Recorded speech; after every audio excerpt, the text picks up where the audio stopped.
Student, कैसे हैं आप सब। श्री करणी एकेडमी के इस डिजिटल प्लेटफॉर्म पे मैं पूजा, आपकी सोशल साइंस की एजुकेटर, आप सभी का वेलकम करती हूँ। तो स्टूडेंट्स सभी फिट एंड फाइन होंगे और अपनी पढ़ाई अच्छे से कर रहे होंगे। तो हमने जहाँ अपना चैप्टर कल छोड़ा था, मतलब कल तो लगभग कंप्लीट हो गया था हमारा चैप्टर, भारत का जो स्थिति और आकार था, है ना। तो आज हम एक नए चैप्टर से शुरुआत करेंगे, ओके। और ये चैप्टर आपके पहले वाले चैप्टर के जितना ही इंटरेस्टिंग और लर्निंग सब्जेक्ट है, मतलब इतना इंटरेस्टिंग टॉपिक है। क्या पढ़ने वाले हैं हम इस टॉपिक में, थोड़ा सा मैं आपको ओवरव्यू दे देती हूँ ताकि आपको माइंड में सेट रहे कि हमें इन चीज़ों का आज अध्ययन करना है। देखिए, भारत का भौतिक स्वरूप, फिजिकल जिसे हम बोलते हैं ना, भौतिक मतलब फिजिकल अपीयरेंस, किस तरह भारत को बांटा गया है। पहले चैप्टर में हमने देख लिया कि भारत की स्थिति क्या है, इसका लॉन्गिट्यूड, लैटिट्यूड, अक्षांश, देशांतर, कर्क रेखा, विश्व के संदर्भ में कौन से महाद्वीप में है, ठीक है। ये सारा हमने देख लिया था डिटेल से। अब हम क्या पढ़ने वाले हैं कि भारत को भौतिक रूप में कितने भागों में बांटा गया है और उन भागों की अलग अलग की क्या क्या विशेषताएं हैं, कौन सी वहाँ से नदियाँ निकलती है, वहाँ की मिट्टी कैसी है, और भी बहुत कुछ, ठीक है। देखिए, इस बुक में, ये जो आपकी बुक है ना समकालीन भारत, इसमें आपके जो चैप्टर्स है भूगोल के, ये एक दूसरे से लिंक है। मतलब पहले चैप्टर में आपने भारत की स्थिति और आकार देख लिया, आपने भारत को समझ लिया कि भारत का विस्तार यहाँ से यहाँ तक है, इधर से इधर तक अक्षांश है, देशांतर है। अब हम देखेंगे कि भारत को भौतिक स्वरूपों में कितने भागों में विभाजित किया है, हिमालय हो गया, प्रायद्वीप भारत हो गया, और यहाँ की क्या क्या विशेषताएं हैं। जब आप भारत की भौतिक विशेषताएं पढ़ लेंगे ना, इसके स्वरूप की, तो फिर अगले चैप्टर में उसी तरह से हम देखेंगे कि मतलब फिर आगे वनस्पति कहाँ पे क्या क्या उगाई जाती है, कौन कौन सी वनस्पति किस भौतिक प्रदेश की विशेषता हो जाएगी, कृषि का प्रकार, फिर वहाँ पे मृदाएं कैसी है। तो इस तरह जो आपके चैप्टर्स है ना, जो 6 यूनिट से, ये एक दूसरे से लिंक है। और आपने अगर एक भी चैप्टर को अच्छे से नहीं समझा तो दूसरे चैप्टर में आपको परेशानी हो सकती है, क्योंकि ये चैप्टर एक दूसरे से लिंक है। अगर आप भारत का भौतिक स्वरूप अच्छे से समझेंगे कि हिमालय कहाँ है, प्रायद्वीपीय भारत कहाँ है, भारत के तटीय क्षेत्र क्या विशेषताएं हैं उनकी, मरुस्थलीय प्रदेश किन किन राज्यों में है, तो जो अगला टॉपिक आएगा, भले वो वनस्पति का हो, ठीक है, खनिजों का हो, कृषि का हो, तो आप अच्छे से समझ पाएंगे कि अच्छा, इस भौतिक प्रदेश में ये वनस्पति उगने का कारण क्यों है, क्योंकि आपने उसकी विशेषताएं तो पहले से ही पढ़ रखी होंगी। इसलिए हर जो चैप्टर है इस पे ध्यान से पढ़ना है, ध्यान देके, क्योंकि आपने अगर एक भी चैप्टर को मिस किया या समझने में आपने थोड़ा, जैसे होता है ना, मिस किया, तो आपको अगला चैप्टर समझने में प्रॉब्लम आ सकती है। तो हमारा जो चैप्टर 2 है आपकी भूगोल का, जो समकालीन भारत की बुक है, भूगोल का चैप्टर 1 हमने देख लिया अच्छे से। अब हम एक नए चैप्टर से शुरुआत कर रहे हैं, भारत का भौतिक स्वरूप, ठीक है, क्या है। देखिए इसमें क्या पढ़ना है हमें। मुख्य भौगोलिक वितरण सबसे पहले। अब आप देखते हैं, आप अब भारत में रहते हैं, ठीक है। देखिए, जो हम कहीं घूमने जाते हैं छुट्टियों में, जैसे पहाड़ी इलाकों में चले गए, ठीक है, तो जहाँ हम रहते हैं वहाँ से हम देखते हैं कि वहाँ की विशेषता बहुत अलग है। बड़े बड़े पठार है, पहाड़ हैं, नदियाँ निकल रही है, बड़े बड़े पेड़ पौधे हैं, ठीक है। एक राजस्थान का बच्चा है, वो घूमने गया हिमाचल, तो उसको जो ये भौतिक प्रदेश में जो अंतर है ना, वो साफ दिखाई देगा। ये किस कारण होता है और भारत को ऐसे कितने भौगोलिक भागों में बांटा गया है, इस चैप्टर में हमें वही देखना है, ठीक है। तो क्या कारण है इनको बांटने के पीछे, हर भौतिक प्रदेश की विशेषताएं क्या है, इन सब का डिटेल में अध्ययन करना है, ठीक है। पर्वत है, कहीं पठार है, कहीं समतल भूमि है, गंगा के मैदान जहाँ उत्तर प्रदेश, बिहार जैसे राज्य हैं एकदम प्लेन है, समतल भूमि पे है, जबकि जम्मू हो गया, कश्मीर, ये हिमालय, हिमाचल। राजस्थान में आ जाओ, एकदम मरुस्थल दिखेगा आपको, बिल्कुल कोई पेड़ पौधे नहीं। दक्षिण में आ जाएंगे आप, तो दक्षिण में क्या, प्रायद्वीप है, थोड़ी पठारी भूमि है, ऊंची उठी हुई भूमि है। तो ये डिफरेंस किस कारण है, इतनी विभिन्नता क्यों है भौगोलिक वितरण में, कि पठार, कहीं मरुस्थल, कहीं नदियाँ, कहीं पहाड़, इन सब जो डिफरेंस का, अंतर का क्या कारण है, और ऐसे कितने भागों में भारत को बांटा गया है। तो ये सब पढ़ने वाले हैं हम अपने आज के इस चैप्टर में। तो शुरू करते हैं। देखिए, भारत की भौगोलिक आकृतियों को कितने भागों में बांटा गया है, कितने वर्गों में विभाजित किया गया है। सबसे पहले आता है हिमालय पर्वत श्रृंखला, जो ऊपर मैंने आपको पहले चैप्टर में भी बताया ना कि भारत के उत्तर पश्चिम, उत्तर और उत्तर पूर्व में हिमालय की श्रृंखला विस्तृत है। तो ये पहला भौतिक विभाजन हो गया। कौन सा? हिमालय पर्वत श्रृंखला, जो भारत का शीर्ष कहा जाता है जिसे। उसके बाद दूसरा क्या है भौतिक विभाजन? उत्तरी मैदान, नॉर्दर्न प्लेन्स, जो गंगा ब्रह्मपुत्र का जहाँ से जो मैदान है, ये पूरा गंगा यमुना का जो प्लेन है ना, उत्तर प्रदेश, बिहार, वेस्ट बंगाल, ये सारा क्या कहलाता है? उत्तरी मैदान, दूसरा विभाजन। तीसरा क्या है? प्रायद्वीपीय पठार, ठीक है, पेनिनसुलर, जो नीचे जो आप देखते हैं ना, भारत की आकृति कुछ इस तरह से है। तो जो ये वाला है ना पठारी भूभाग प्रायद्वीपीय, ये है तीसरा प्रायद्वीपीय पठार, इसे कहते हैं, ठीक है। फिर है भारतीय मरुस्थल। क्या है? भारतीय मरुस्थल, इंडियन डेजर्ट, जो यहाँ राजस्थान में सबसे ज़्यादा, गुजरात और इस साइड थोड़ा यहाँ पे फैला हुआ है, भारत के पश्चिम की ओर, ठीक है, इंडियन डेजर्ट। फिर आता है आपके तटीय मैदान, ठीक है, कोस्टल प्लेन्स। ये देखिए, जो भारत की ये तटीय सीमा है, अंडमान सागर और इधर बंगाल की खाड़ी से लगने वाली, इसके पास में जो ये तटीय क्षेत्र लगता है, ये कौन सा है? तटीय मैदान, ठीक है। फिर द्वीप समूह, ठीक है। द्वीप समूह कौन कौन से हैं? तो आप कहेंगे कि मैम आपने बताया था कि अरब सागर में तो है लक्षद्वीप द्वीप समूह, और बे ऑफ बंगाल में कौन सा है? अंडमान और निकोबार द्वीप समूह।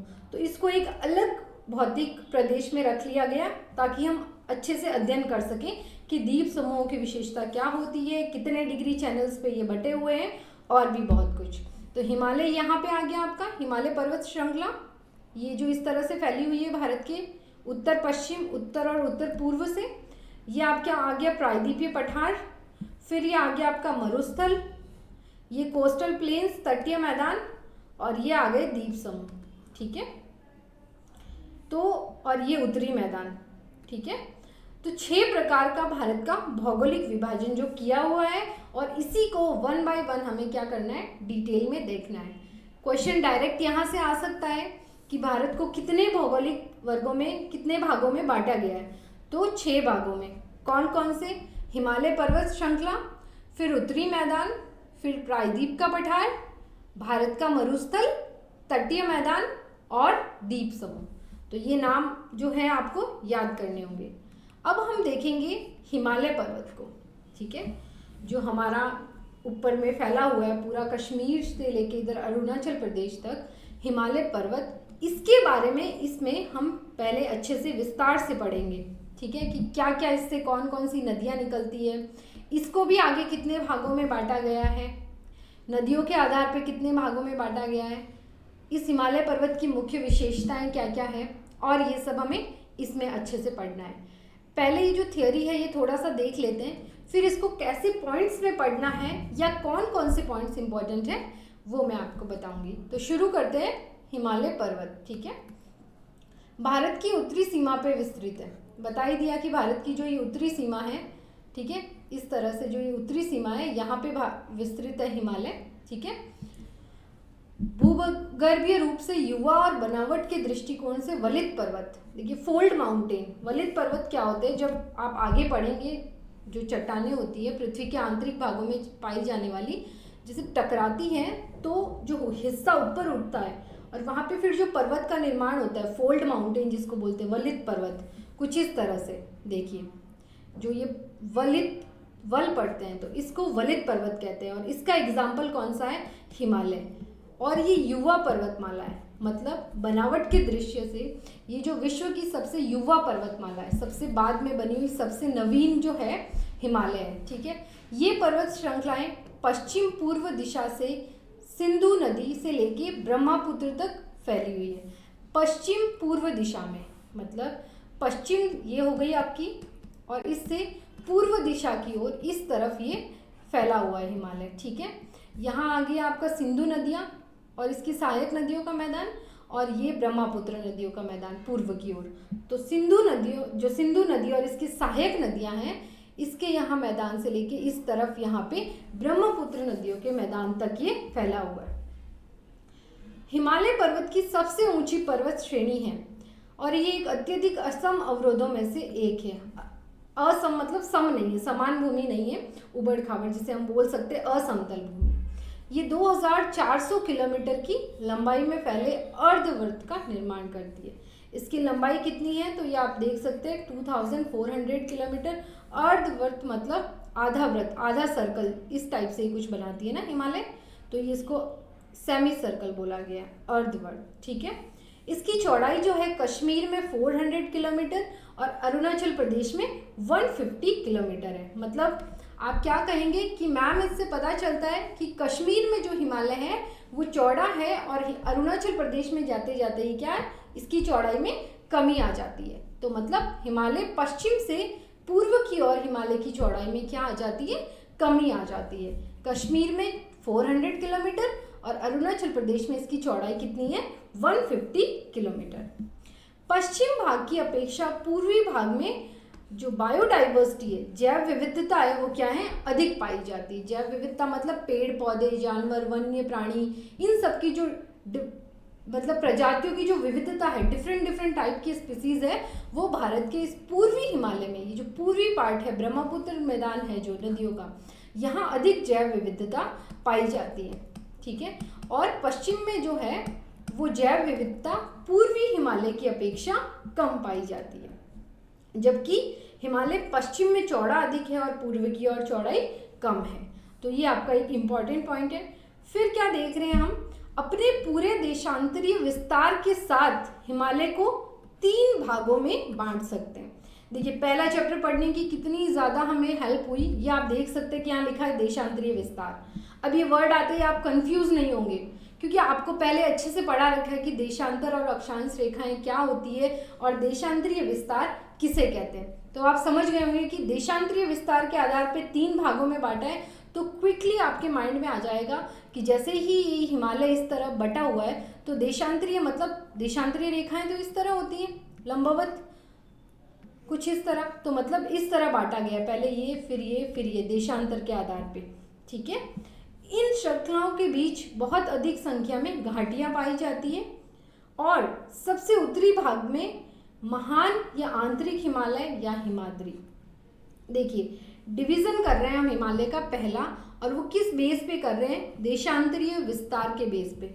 हिमालय को पहले हम बांट के देख रहे हैं देशांतरीय विस्तार के आधार पे। ठीक है, देशांतरीय विस्तार के आधार पे हम हिमालय को पहले बांट रहे हैं। देशांतरीय विस्तार मतलब इस तरह से कि यहाँ जो ये हिमालय फैला हुआ है पूरा, इसमें हम देखेंगे कि ऊपर कौन सा है सबसे देशांतर में, फिर यहाँ और फिर इस तरफ। तो ये जो सबसे ऊपर बात कर रहा है, उत्तर की ओर सबसे ऊपर कौन सा है, आप चाहे महान हिमालय कह लें, आंतरिक हिमालय या हिमाद्री, ये तीनों ही सबसे जो ऊपर है उत्तरी हिमालय के नाम है। ठीक है, ये सबसे अधिक सतत श्रृंखला है जिसमें 6000 मीटर की औसत ऊंचाई वाले सर्वाधिक ऊंचे शिखर हैं। सबसे जो अधिक हाइट के जो शिखर पाए जाते हैं ना, सबसे ज़्यादा ऊंचाई की, वो हिमालय के इसी भाग में पाए जा रहे हैं। कौन सा, जिसको आप महान हिमालय कह दें, ग्रेटर हिमालय, हिमाद्री के नाम से भी कह सकते हैं, और आंतरिक हिमालय के नाम से भी इसको जाना जाता है, जो सबसे उत्तरी हिस्सा है। और इसकी एक विशेषता हमारे सामने आ गई कि मैम जो सबसे ऊंचे शिखर है या जिन शिखरों की ऊंचाई सबसे अधिक है, वो हिमालय के कौन से भाग में पाए जाते हैं, तो क्या कहेंगे आप, वो हिमाद्री या आंतरिक हिमालय में पाए जाते हैं। देखिए मैप के माध्यम से हम इसे देखेंगे। ये आपका हिमालय पश्चिम से ये पूर्व की ओर आप देख पा रहे हैं, पूरा हिमालय फैला हुआ है। ठीक है, पूरा जम्मू कश्मीर, हिमाचल, पंजाब, उत्तराखंड आ गया आपका, नेपाल, नीचे भूटान, अरुणाचल प्रदेश, ये पूरा एरिया हिमालय। ठीक है, और मैंने क्या बताया, यहाँ आप देख ही पा रहे हैं कि यहाँ चौड़ाई अधिक है और यहाँ जो चौड़ाई है वो कम है।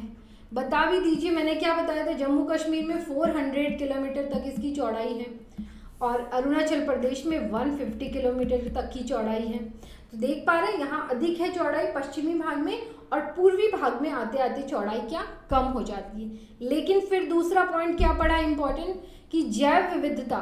ठीक है, जैव विविधता मतलब वन्य जीवों और वन्य जो प्रजातियां हैं उनकी अधिक संख्या में, अलग अलग तरह की स्पीसीज, अलग अलग तरह की डाइवर्सिटी यहाँ अधिक पाई जाती है। किसमें? पूर्वी हिमालय में। और यहाँ चौड़ाई अधिक है लेकिन जैव विविधता क्या है? कम है पूर्वी हिमालय की तुलना में। याद रखना है, कंफ्यूज नहीं होना है, ठीक है। फिर तीसरा पॉइंट हमने क्या पढ़ा कि देखिए देशांतरीय रेखाएं इस तरह से होती है ना, इस तरह देशांतरीय रेखाएं ये, तो इसके आधार पे ये जो देशांतरीय रेखाएं जो लंबवत जाती हैं, इसके आधार पे भारत को, जो भारत का ये हिमालय है, इसको कितने भागों में बांटा गया? 3 भागों में। जो सबसे ये उत्तरी हिमालय है, मैं इसको एक बार रफ कर रही हूँ, ये जो सबसे उत्तरी हिमालय है, ये उत्तर की ओर, इसको किस नाम से जाना जाता है? हिमाद्री कह लीजिए आप, या महान हिमालय, ठीक है। सबसे ऊपर का भाग, ये ऊपर का जो हिमालय है, ये इस तरफ जो उत्तर में पाया जा रहा है, किस नाम से? हिमाद्री या महान हिमालय के नाम से। देशांतरीय विस्तार के आधार पे पहला विभाजन, और उस विभाजन में हिमाद्री या महान हिमालय सबसे उत्तरी पार्ट को कहा जाता है। इतना देखा अभी तक हमने। इस हिमाद्री या महान हिमालय की क्या विशेषता है कि यहाँ पे सबसे ऊंचे शिखर कहाँ पाए जाते हैं? तो वो हिमाद्री में या महान हिमालय या आंतरिक हिमालय में जो शिखर्स हैं उनकी ऊंचाई क्या है? बहुत अधिक है, ठीक है।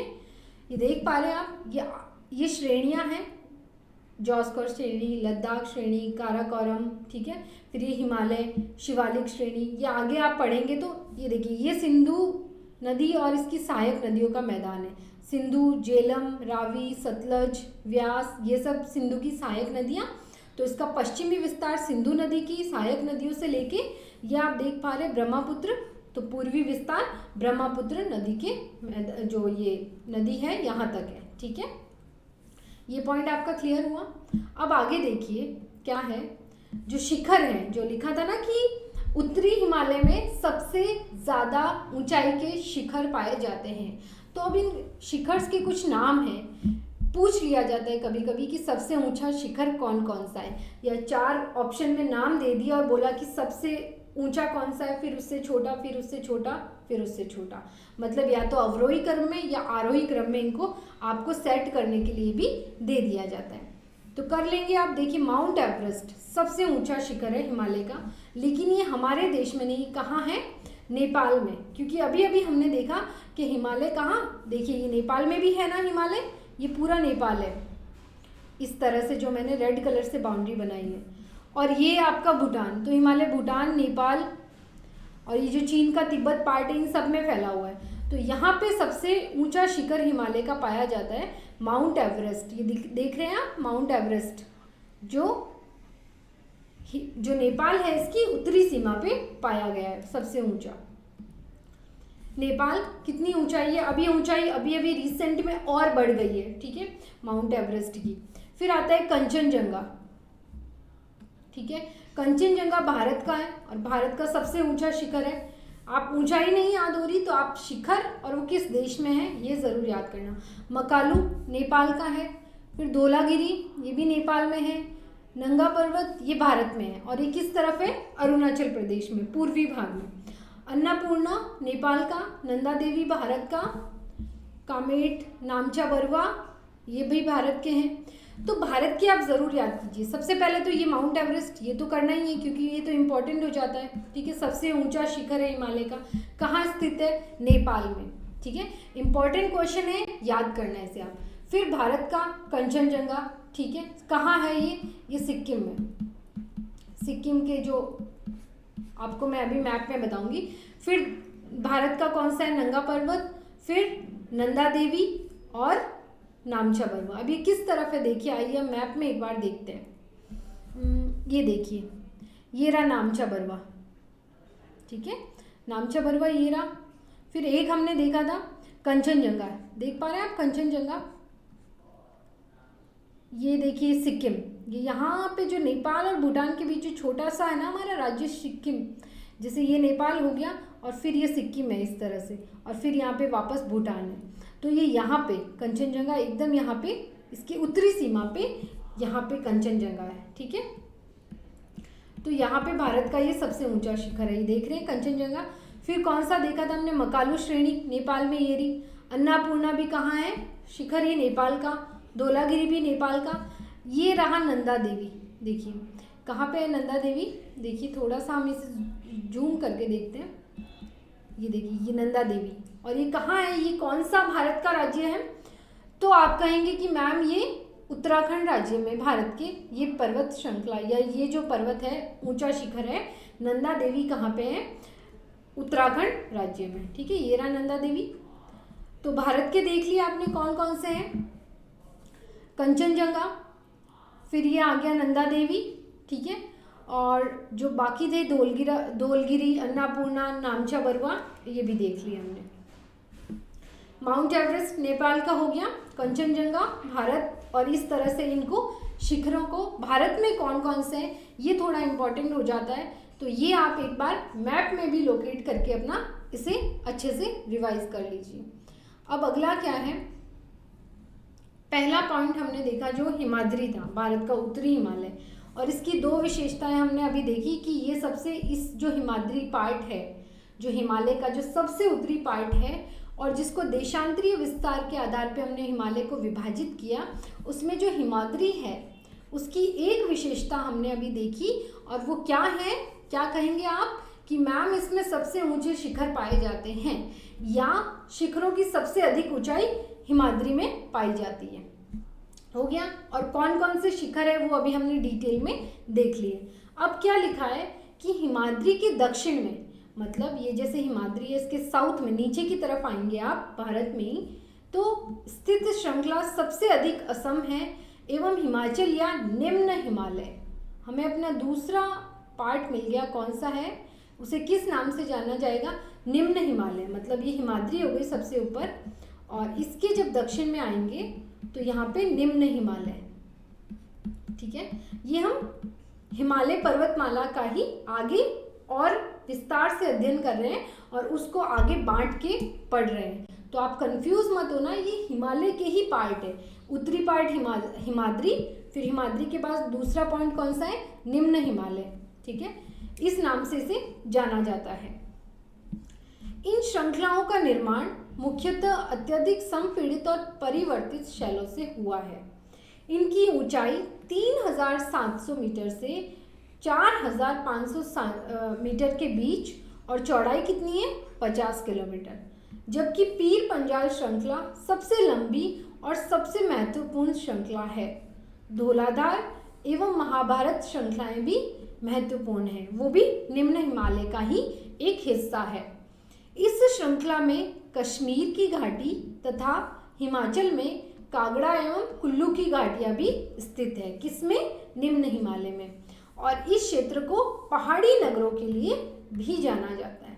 चलिए, ये तो लिखा हुआ पढ़ लिया, अब हम इसे अपनी लैंग्वेज में समझेंगे कि ये क्या कहना चाह रहा है। पहले इसने कहा कि ये हिमालय के दक्षिण में ये जो पाया जाता है निम्न हिमालय, ठीक है, समझ में आ गया कि भाई हिमालय से नीचे की तरफ दक्षिण में पाया जा रहा है, एक पॉइंट हमें मिला हमारे निम्न हिमालय के बारे में। फिर ये क्या कह रहा है कि ये बहुत ही संपीड़ित और परिवर्तित शैलों से बना हुआ है। परिवर्तित शैलों को आप कायांतरित शैल भी कह सकते हैं। शैल 3 प्रकार की होती है, ये आप आगे पढ़ेंगे, अवसादी, आग्नेय और कायांतरित। तो ये कह रहा है कि जो निम्न हिमालय है ये परिवर्तित शैलों से बना हुआ है, और संपीड़ित मतलब संपीड़ित शैलों से ये निर्मित है। इसकी जो ऊंचाई दी हुई है और इसकी चौड़ाई दी हुई है, अगर आप याद कर पाते हैं तो ठीक है, वरना ये इतना इम्पोर्टेंट नहीं है, क्योंकि ये नहीं पूछा जाएगा कि निम्न हिमालय की ऊंचाई कितनी है, चौड़ाई कितनी है, आप फिर भी याद कर सकते हैं। अब इम्पोर्टेंट क्या है इसमें, देखिए क्या महत्वपूर्ण है जिसे हमें पढ़ना है। क्या कह रहा है कि इसमें कुछ श्रृंखलाएं पाई जाती है, जो निम्न हिमालय है इसमें क्या है, श्रृंखलाएं पाई जाती है, पर्वत श्रृंखलाएं, मतलब जो सतत होती है इस तरह से, ये जो पर्वत श्रृंखला है, ठीक है। और उसमें ये हमें 2-3 महत्वपूर्ण श्रृंखलाओं के बारे में बता रहा है। पीर पंजाल श्रृंखला, ये सबसे लंबी और सबसे इम्पोर्टेंट है। सबसे लंबी और सबसे इम्पोर्टेंट कौन सी है, पीर पंजाल श्रृंखला। फिर धौलाधार और महाभारत श्रृंखलाएं। अब मैप में हम देखेंगे कि ये है कहाँ कहाँ पे, क्योंकि ऐसे तो पढ़ने से समझ नहीं आएगा, लेकिन अगर मैप में देख लिया तो हमें याद रह जाएगा। देखिए ये रहा, आप कर पा रहे हैं यहाँ पे, बताइए पीर पंजाल श्रृंखला, ये रहा भारत का जो ये हिस्सा हो गया हिमाद्री, इसके दक्षिण की ओर कौन सा है, निम्न हिमालय, और निम्न हिमालय में जौस्कर श्रेणी ये रही, लद्दाख श्रेणी, ठीक है, और यहीं पे महाभारत और पीर पंजाल श्रृंखलाएं हैं, ठीक है, यहाँ पे जो ये लद्दाख है, इधर इस तरफ पीर पंजाल श्रृंखलाएं, लद्दाख श्रेणी, जौस्कर श्रेणी, ये निम्न हिमालय के भाग हैं। और ये क्या है, परिवर्तित शैलों से बना हुआ है।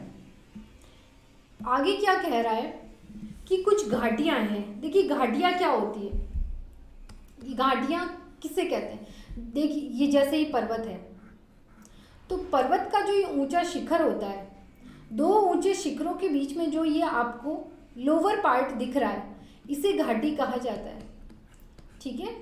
पर्वतों के बीच में, ये तो पर्वतों का शिखर हो गया ऊंचा। पर्वत कैसे होते हैं, जो ऊपर से नुकीले होते हैं। पठार और पर्वत में क्या अंतर होता है कि पठार ऊंचा उठा हुआ भाग होता है लेकिन ऊपर से समतल होता है, पर्वत ऊंचा उठा भाग होता है लेकिन ऊपर से नुकीला होता है, उसका शीर्ष जो होता है इस तरह से।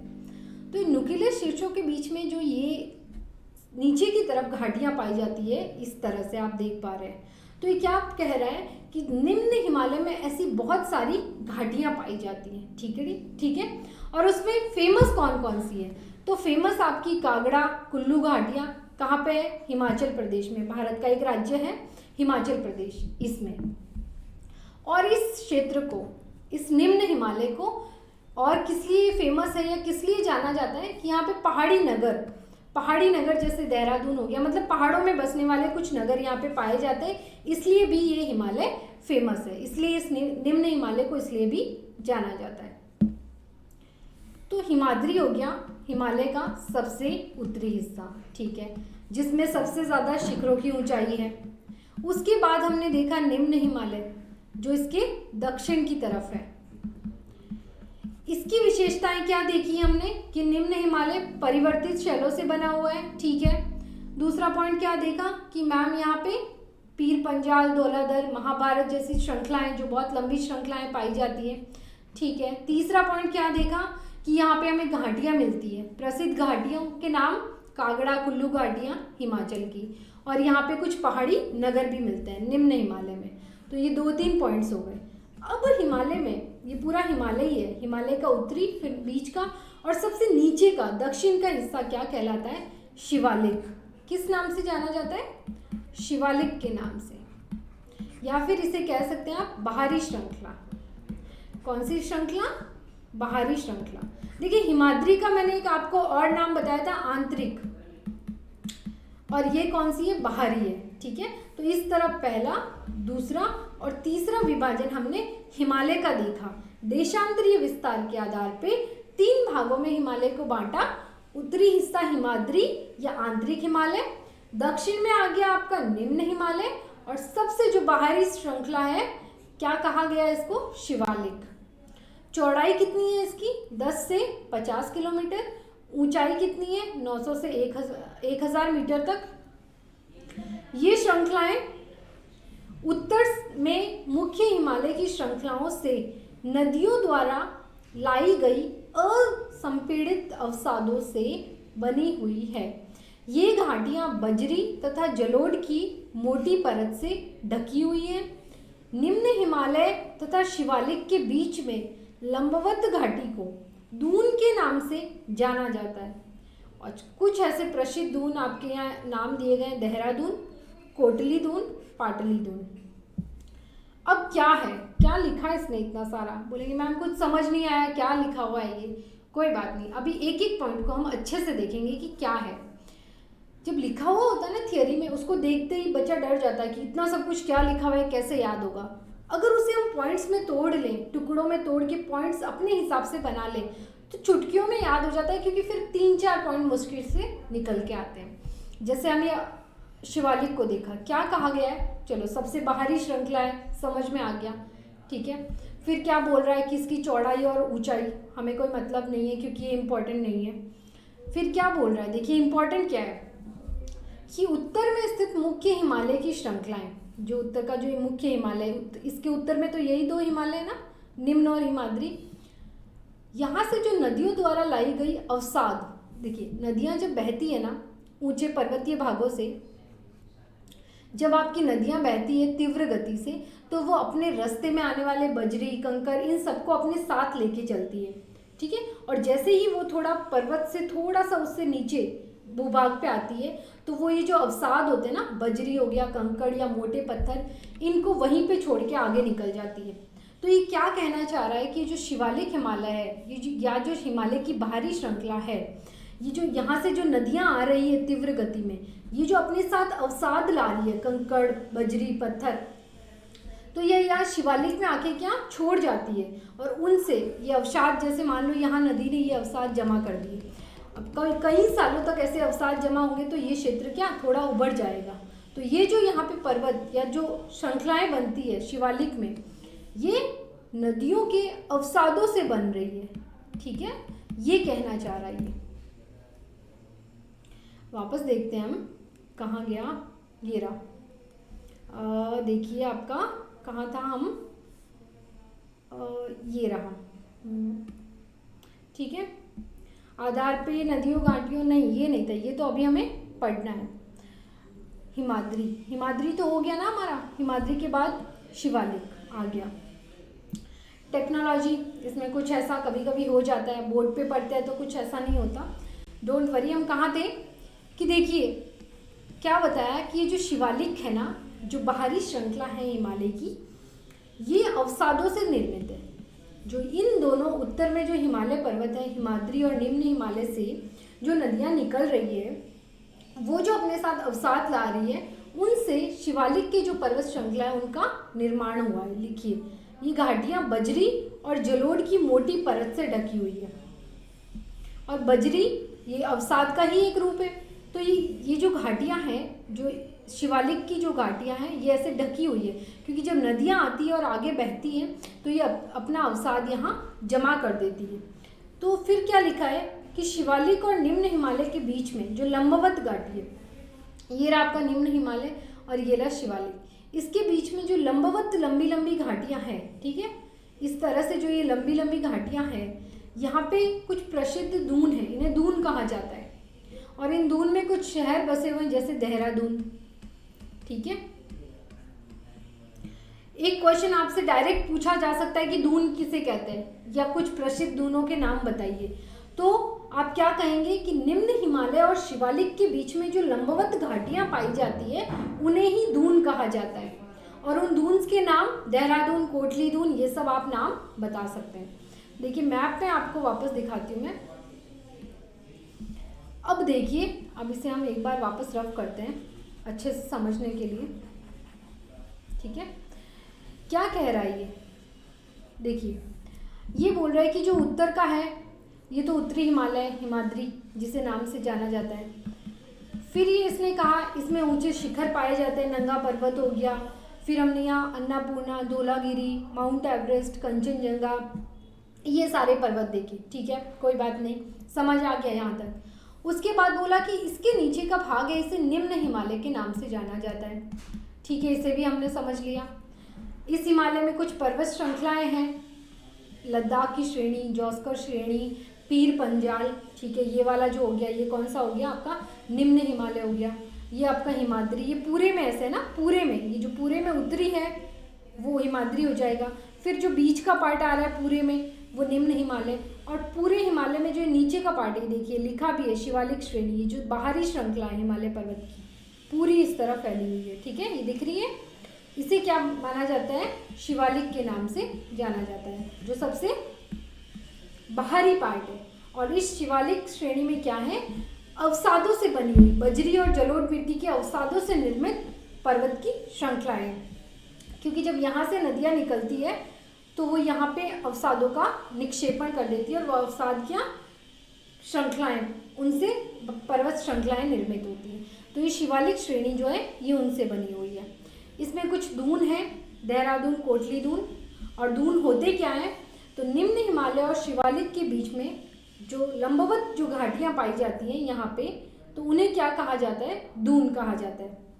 आपको पता होगा ना कि हिस्ट्री पढ़ी है तो कि पहले लोग कैसे व्यापार करते थे, पर्वतों में जो घाटियाँ होती थी इन्हीं से एक जगह से दूसरी जगह ऐसे आते जाते थे। तो ये जो लंबवत घाटियाँ होती हैं बहुत लंबी होती हैं कुछ कुछ, तो इन घाटियों को दून कहा जाता था, ठीक है, जो हिमालय और निम्न हिमालय और शिवालिक के बीच में पाई जाती है, केवल उन्हीं को। ये 3 पॉइंट इन तीनों के हमने पढ़े।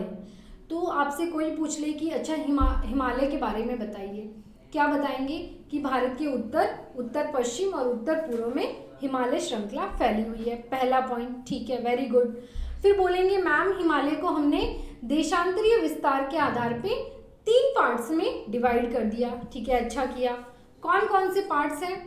बोलेंगे मैम पहला हिमाद्री है, सबसे उत्तरी श्रृंखला, आंतरिक भी बोल सकते हैं, गुड। फिर इसमें बोलेंगे मैम ऊंचे ऊंचे शिखर पाए जाते हैं, माउंट एवरेस्ट, कंचनजंगा, नंगा पर्वत, इन सब के नाम लेंगे, वेरी गुड। फिर क्या बोलेंगे कि मैम इसके दक्षिण में, हिमाद्री के दक्षिण में निम्न हिमालय पाया जाता है, गुड। निम्न हिमालय में पर्वत की श्रृंखलाएं, लंबवत पर्वत की श्रृंखलाएं पाई जाती हैं, नाम बता देंगे, लद्दाख, जौस्कर, पीर पंजाल, ठीक है। फिर उसके नीचे हिमालय का जो ये बाहरी हिस्सा है या बाहरी श्रृंखला शिवालिक के नाम से जानी जाती है, यहाँ पे लंबवत घाटियाँ जिसे दून कहते हैं वो पाई जाती है, ठीक है। अवसादों से निर्माण इन चट्टानों का, इन श्रृंखलाओं का हुआ है, ठीक है, हो गया आपका जो हिमालय है, बस इतना ही था। समझ में आया कितना इजी हो गया ना जब हम इसमें कुछ पॉइंट्स में पढ़ लेते हैं। तीनों पॉइंट्स अब आपको याद रहेंगे हिमालय के बारे में। भारत का पहला भौतिक विभाजन देखा, वो देखा हमने हिमालय, ठीक है। हिमालय को हमने पहले आधार पे, एक आधार पे बांटा, देशांतरीय विस्तार के आधार पे, ठीक है। 3 पार्ट्स में बांटा, हिमाद्री, निम्न हिमालय, शिवालिक, ठीक है। इनकी एक एक दो विशेषताएं पढ़ ली, ठीक है। ये आपका जो हिमालय का देशांतरीय विस्तार के आधार पे कंप्लीट हो गया हिमालय का। फिर क्या है, ये पूरा हिमालय वापस से एक बार अच्छे से मैप में आपको दिखाने के लिए यहाँ पे है, ये देखिए काराकोरम, लद्दाख श्रेणी, जौस्कर श्रेणी, ये पूरा हिमालय का शिवालिक श्रेणी, और इस तरह से ये हिमालय, ठीक है। अब देशांतरीय विस्तार को छोड़ के उत्तर दक्षिण के अतिरिक्त, उत्तर दक्षिण देशांतरीय विस्तार के आधार को छोड़ के पश्चिम से पूर्व तक, पश्चिम से इधर पूर्व तक इसे और विभाजित किया गया। उत्तर से दक्षिण तक हिमाद्री, निम्न हिमालय और शिवालिक में विभाजित कर दिया। अब ये क्या कह रहा है कि नदी घाटियों की सीमाओं के आधार पे, ध्यान से देखिए क्या लिखा है, नदी घाटियों की सीमाओं के आधार पे भी इसे विभाजित किया गया है पश्चिम से पूर्व की ओर। जैसे सतलज व सिंधु के बीच स्थित हिमालय का भाग पंजाब हिमालय के नाम से जाना जाता है। सतलज नदी कहाँ पे है? उत्तर में, और उससे लेके सिंधु तक जो बीच का है पंजाब हिमालय। अभी आपको मैप में मैं अच्छे से बताऊंगी, ठीक है। अभी आप देखिए क्या लिख रहा है। और पश्चिम से पूर्व तक कश्मीर और हिमाचल हिमालय के नाम से जाना जाता है। सतलज और काली नदियों के बीच में कुमाऊं हिमालय आ गया। पहले कौन सा था? पंजाब हिमालय, सतलज और सिंधु के बीच में। अब बोल रहा है सतलज और काली नदियों के बीच का हिमालय कुमाऊं हिमालय। फिर बोल रहा है काली और तिस्ता रिवर के बीच में नेपाल हिमालय, ठीक है, चलो कोई नहीं। तिस्ता और दिहांग नदियों के बीच में असम हिमालय सीमांकन करती है, और ब्रह्मपुत्र हिमालय की सबसे पूर्वी सीमा बनाती है। क्या हो गया मैम, ये सब क्या बांट दिया, कैसे नदियों को किस आधार पे विभाजित कर दिया? कुछ समझ में नहीं आ रहा, कुछ समझना भी नहीं है, क्योंकि आपको अच्छे से अभी मैप से वापस बताऊंगी। जैसे हिमालय पढ़ा था तब भी एकदम लग रहा था कंफ्यूज सा, फिर हमने उसे पॉइंट्स में देख लिया तो कितना इजी हो गया। उसी तरह अब इसका पश्चिम से पूर्व तक कैसे बांटा गया है नदियों की सीमाओं के आधार पे, वो हम अच्छे से देखेंगे, ठीक है। हम निकालते हैं अपना मैप निकालते हैं वापस, और मैप से हम इसे अच्छे से पढ़ेंगे क्या कह रहा है। देखिए बोल रहा है ये रही आपकी सिंधु रिवर, दिख रही है सिंधु नदी है, यहाँ से निकल रही है चीन के जो तिब्बत का हिस्से से लेके भारत के ये लद्दाख क्षेत्र से प्रवाहित होते हुए कश्मीर की तरफ। ये बोल रहे हैं सिंधु नदी है और ये सतलज नदी, ये दिख रही है सतलज नदी मैप में, ये सतलज नदी के बीच का जो ये हिमालय का जो हिस्सा है इसे ये बोल रहा है पंजाब हिमालय। किस नाम, क्या नाम दिया है, पंजाब हिमालय। कंफ्यूज नहीं होना, जो पहले पढ़ा था हिमाद्री, निम्न हिमालय और शिवालिक, वो देशांतरीय विस्तार था, उत्तर से दक्षिण की ओर। अब हम पढ़ रहे हैं पश्चिम से पूर्व की ओर, इस तरफ से पूर्व की ओर कैसे बांटा गया है, वो नदियों की सीमाओं के आधार पर बांटा गया है। तो पहला बांटा है पंजाब हिमालय, सिंधु नदी और सतलज नदी के बीच में जो हिमालय का जो हिस्सा है उसे कहा गया है पंजाब हिमालय। कौन सा हिमालय, पंजाब हिमालय। फिर ये कह रहा है कि जो सतलज नदी है, दिख रही है आपको सतलज नदी, और यहाँ पे आप देखिए काली नदी यहाँ इस तरह से जा रही है, इसमें लिखा हुआ नहीं है इस मैप में, लेकिन आप देख सकते हैं कि काली नदी और सतलज नदी के बीच में कुमाऊं हिमालय। कुमाऊं कहाँ है, उत्तराखंड में है, ठीक है। फिर काली और तिस्ता के बीच में नेपाल, और तिस्ता और दिहांग के बीच में असम हिमालय। ये देखिए ये कुमाऊं हिमालय उत्तराखंड में इस तरफ, और ये काली नदी यहाँ से निकलती है। तो ये जो सतलज है और काली नदी के बीच का जो ये हिमालय है इसे कुमाऊं हिमालय के नाम से आगे बांटा गया है, दूसरा हिस्सा हिमालय का। पश्चिम से पूर्व की ओर बढ़ रहे हैं हम, अब पश्चिम से पूर्व की ओर हम बढ़ रहे हैं नदी की सीमाओं के सहारे। पहला पंजाब हिमालय, सिंधु और कौन सी, सतलज नदी। अब सतलज और काली नदी, इसके बीच में कौन सा है, कुमाऊं हिमालय। अब ये जो काली नदी और तिस्ता नदी, ये देखिए यहाँ आपकी नदी दिखाई नहीं गई है, सिक्किम से होते हुए जो ये नदी बहती है तिस्ता नदी, ये भी आपके नेपाल, यहाँ तिब्बत से, तो इसके बीच में ये जो पूरा देख पा रहे हैं, ये तो पता ही है कि मैम ये नेपाल है, तो इसका नाम भी क्या है, नेपाल हिमालय। कौन सा हिमालय, नेपाल हिमालय। ये आपका तीसरा विभाजन हो गया। पश्चिम से पूर्व की ओर आ रहे हैं ना, पहले पंजाब पश्चिम में, फिर और कुमाऊं थोड़ा उससे पूर्व की ओर, अब नेपाल उससे और पूर्व की ओर। फिर ये बोल रहे हैं जो तिस्ता नदी है, ये तिस्ता नदी और जो दिहांग नदी है, देखिए ब्रह्मपुत्र की एक सहायक नदी है ये, और ये जो भाग है, ये जो आपका बीच का जो ये बांटा हुआ है हिमालय पर्वत को, इसको असम हिमालय, कौन सा नाम दिया गया है, असम हिमालय के नाम से। और जहाँ से ये ब्रह्मपुत्र आ रही है अंदर अंदर भारत के, देखिए सांगपो नदी के नाम से जाना जाता है इसे तिब्बत में। फिर ये यहाँ से सिंटेक्सियल मोड़ बोलते हैं इसको, भारत का ये जो पूर्व में मोड़ है ना एक तरफ, तो यहाँ से ये अंदर आते हुए जो ये ब्रह्मपुत्र नदी है ये इसकी पूर्वी सीमा बनाती है हिमालय की, ठीक है, पूर्वी सीमा। तो कंप्लीट हुआ हमारा पश्चिम से पूर्व की ओर विभाजन। सिंधु और सतलज के बीच में पंजाब हिमालय, गुड। फिर सतलज और काली नदी के बीच में कुमाऊं हिमालय उत्तराखंड में, ठीक है। फिर काली नदी और तिस्ता नदी के बीच में ये नेपाल हिमालय। फिर ये देखिए आप जो तिस्ता नदी और दिबांग नदी है इसके बीच में आपका असम हिमालय, और ब्रह्मपुत्र तो इसकी पूर्वी सीमा हिमालय की बनाती है। तो ये जो आपका लिखा हुआ था ना थियोरी में, ये यही था, यही समझाने की कोशिश कर रहा था। अब आप जैसे ही पढ़ेंगे कश्मीर तथा हिमाचल हिमालय के नाम से जाना जाता है, सतलज और सिंधु के बीच में क्विकली वो पॉइंट आ गया होगा। फिर सतलज और काली नदी के बीच में कुमाऊं हिमालय, काली और तिस्ता के बीच में नेपाल, तिस्ता और दिहांग नदियों के बीच में असम हिमालय सीमांकन करता है, ठीक है। और ब्रह्मपुत्र हिमालय की सबसे पूर्वी सीमा बनाती है, वो देख लिया हमने अभी मैप में। तो देखिए आप, हमने शुरुआत किया था हमारा भौगोलिक जो विभाजन था वहाँ से, कि भारत का भौगोलिक स्वरूप क्या था, और इसमें हमने सबसे पहले देखा हिमालय पर्वत श्रृंखला। ये भारत की पहली भौतिक विभाजन देखा। दो आधारों पे हमने इसे विभाजित कर दिया, देशांतरीय विस्तार के आधार पे और पूर्व से पश्चिम नदियों की सीमाओं के आधार पे। उत्तर दक्षिण में बांटा पहले हिमालय को, हिमाद्री, निम्न हिमालय और फिर शिवालिक।